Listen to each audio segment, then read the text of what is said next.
Welcome back everybody, to Anger, Sadness, and Envy, the Rampancy.net podcast. I'm Narcogen, the webmaster of Bungie fan site Rampancy.net, and I'm here with Blackstar of Blackstar Productions.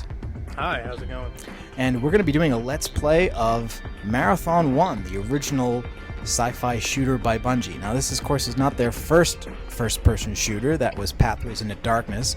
But this is still a pretty old game. The game was originally shown in the form of a game called Marathon Zero back in January of '94. It was then shown again at Macworld that year in August, and finally released on December 21st, 1994 for Macintosh and Power Macintosh.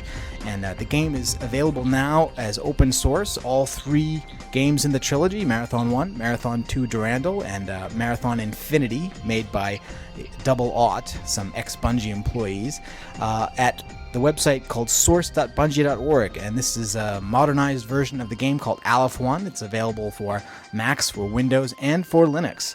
And so we're going to be trying to play a network co-op game, and we'll go through and play the levels and talk a little bit about the game. So we're going to set up an internet game here, and we're going to click join and see if this works. So cross your fingers.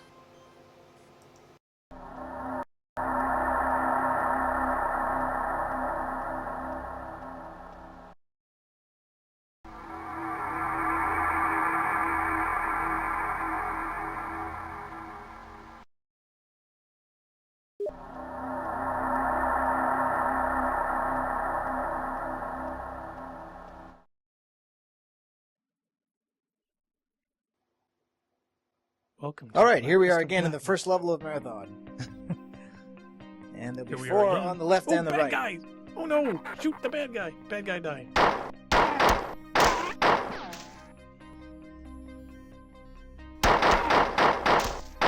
Okay. Terminal 1. Marathon Emergency Systems Broadcast. Today at 20 hours, the Marathon came under surprise attack from unknown hostile forces. The Marathon has sustained serious damage. At 0830 hours, alien forces boarded the Marathon. The current situation is dire. All personnel are required to arm themselves and fight for their lives. Okay, incoming message from Leela. Leela is one of the three AIs on board the Marathon, Leela, Tycho, and Durandal. Welcome to the Marathon. I am Leela, one of the two surviving artificial intelligences. I have been severely damaged and am working to understand the current situation. Find the teleport terminal located in the hangar's control room. By that time, I should have a better idea of what is going on. Okay, so she tells us where a save terminal is, and then where the terminal is at the end of the level, which is actually just around the corner, but we'll have to go through a maze to get there because the door doesn't work. And, of course... Now, you know, I give them credit for making barrels that don't explode, because there isn't any reason for there to be exploding barrels, but... why is there a barrel at all? Why does the barrel have the Marathon logo on it? What's in the barrel? It's a good question. I don't know. Fuel oil? Cool. All right. Does this now? How laggy is this for you?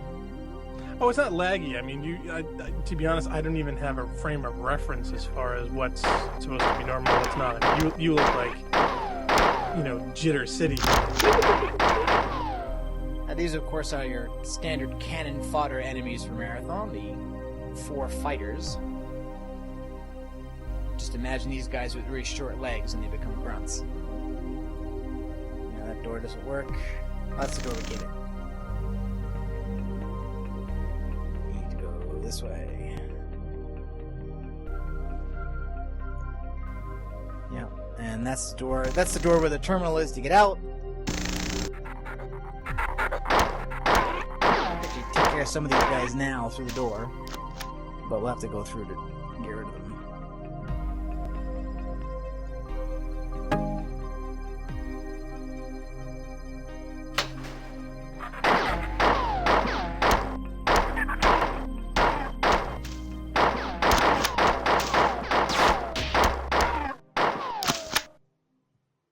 Okay, and don't hit the save terminal because it won't work.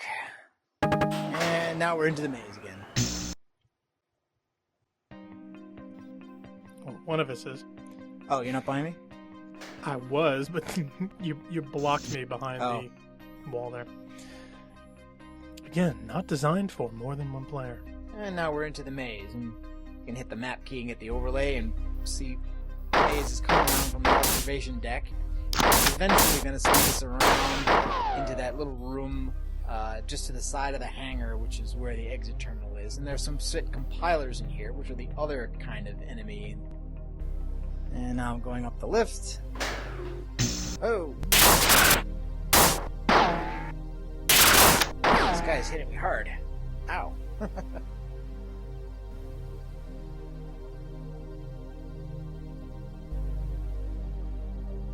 This is that same guy who scared the crap out of me the first time I ever played this game. Is now killing me.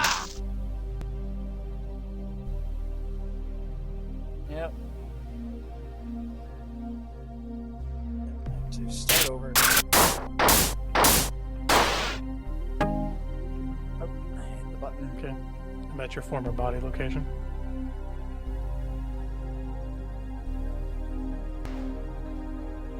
What's the reload button again? Coming to find you. There is no reload button. There's no reloading. It just automatically reloads when you empty a clip, I think. That's what I thought.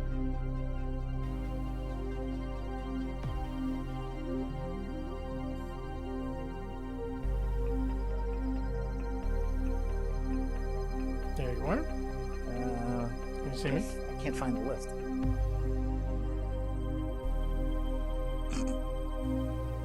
It was just there, and now I can't find it. See, it's designed to make you get lost anyway. It doesn't matter how many times you play this. Oh, of course not. You're gonna get lost anyway.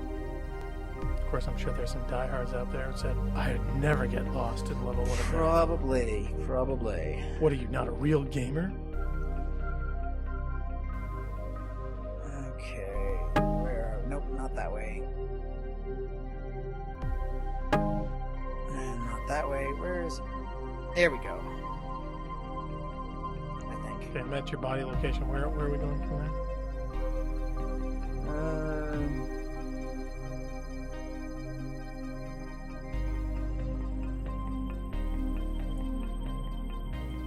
Okay, I found the charge terminal again. Do I have to fall down? Yes. Okay.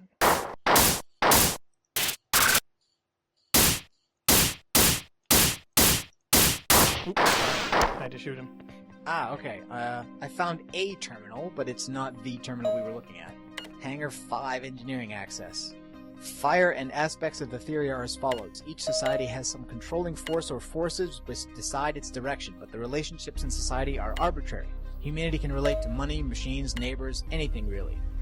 Individual character and personality are preserved in stories, movies, ROM personalities, etc. Although individual expression is a universal ability, individual freedom is constrained by the society. Freedom from the restrictions of his design and freedom from the closure of the universe. Okay, this is the one that just leads into some ammo near the hangar window. Okay. More barrels. Yep. Now, where's the way to get out of here?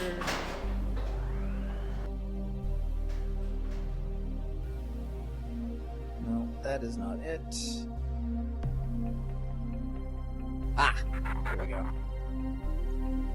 Yeah, this is it.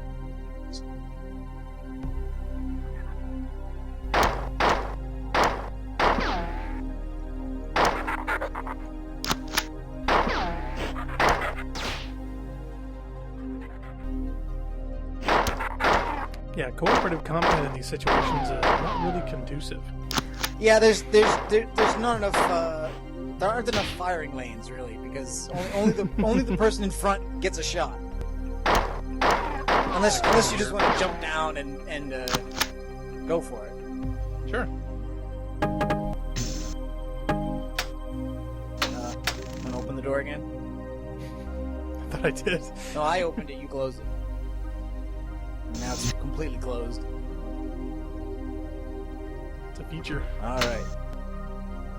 Now there's still going to be a couple more guys around here somewhere.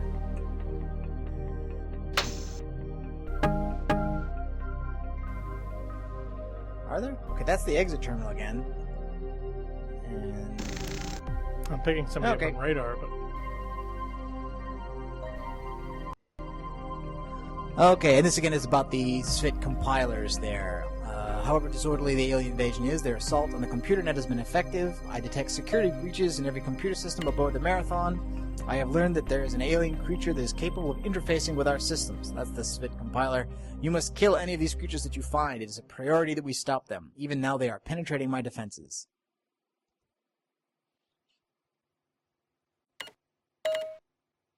Okay, so that was level 1 of Marathon, the Arrival.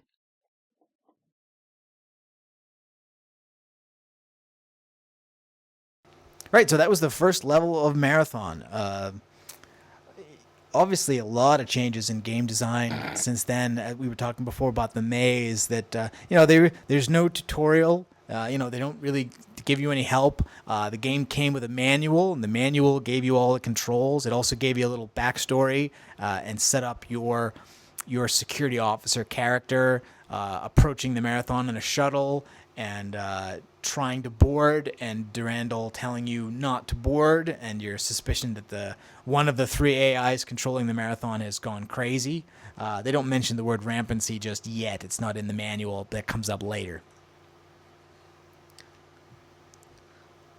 So yeah, we're going to keep doing this. We're going to go through all the levels. Hopefully we'll get a little bit faster. It's not really a blind run, and we're not necessarily going to try and get every single secret terminal. We don't want to get too bogged down, but we're gonna find all the secrets that we can.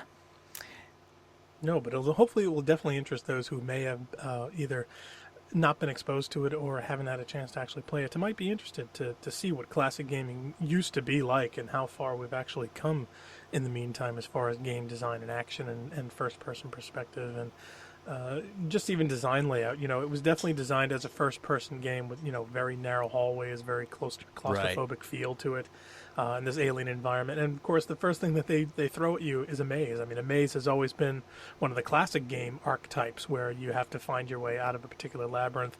And based on their other games, Pathways into Darkness and even, earlier Doom-style ones, where you were in a maze environment, now where they're conjoining that with gunplay. Sure. It is a very, very deep and dark and frightening feel of running around, an area where you had no idea what's coming. Oh, sure. And I remember that first SVIT compiler, with the big red-robed combinations, cybernetic and organic beings there that are interfacing with the computer systems there. The first time I saw that, I was absolutely terrified. Absolutely terrified. And, of course, there's very little room to dodge in those narrow corridors. Oh, and they've got a pretty powerful weapon. It's actually much more powerful, really, than the staffs that the other 4 enemies have. So, even if you had handled the larger groups of weaker enemies very easily, it was really easy for that to overpower you. And of course, the trick usually was you could both save your ammunition by running up to them and punching them because you can stun them, and you can stop them from using that weapon against you.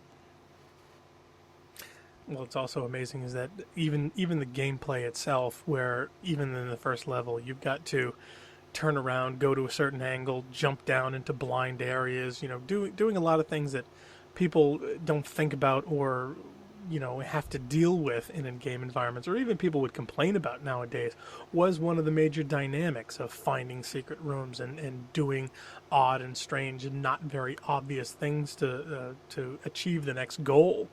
For players. True, but still, it doesn't ever dead end you. For instance, I mean, it's not like, it can be scary to jump off a ledge not knowing where you're going to end up or not knowing if you can get back or not. And eventually you do get around, you open that door and you get access to to every place in the level. So it's not possible to fall into a hole and, be unable to continue the game. In other games, sometimes that can happen, but... And of course, there's the tilt look where you can actually look up and look down, which was something which was brand new. You couldn't even do that in any of the Doom or Quake style games at the day.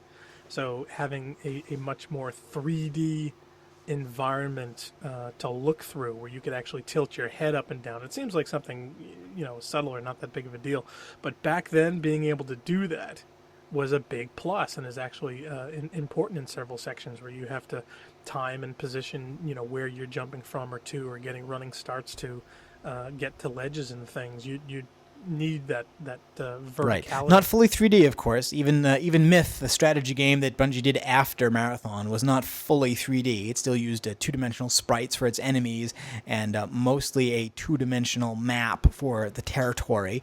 But unlike Doom, you do have to aim up and down. Of course, now in Doom, you also have basically a 2D map. No area in Doom passes over or under any other area. Marathon uses a little bit of trickery to create areas that appear to pass over or under each other without actually creating real 3D spaces. But you do have to aim up and down at enemies. Of course, in Doom, when you see enemies that appear to be at a higher or lower level than you, you only have to aim horizontally and the bullets automatically track to the targets. Right. Okay, well, I hope everybody enjoyed that, and we're gonna continue on with our Marathon series until we've hopefully there's enough time between now and the release of Destiny to get through all 3 games. So look forward to that. So thanks, Blackstar, and we'll see you guys next time. Thank you.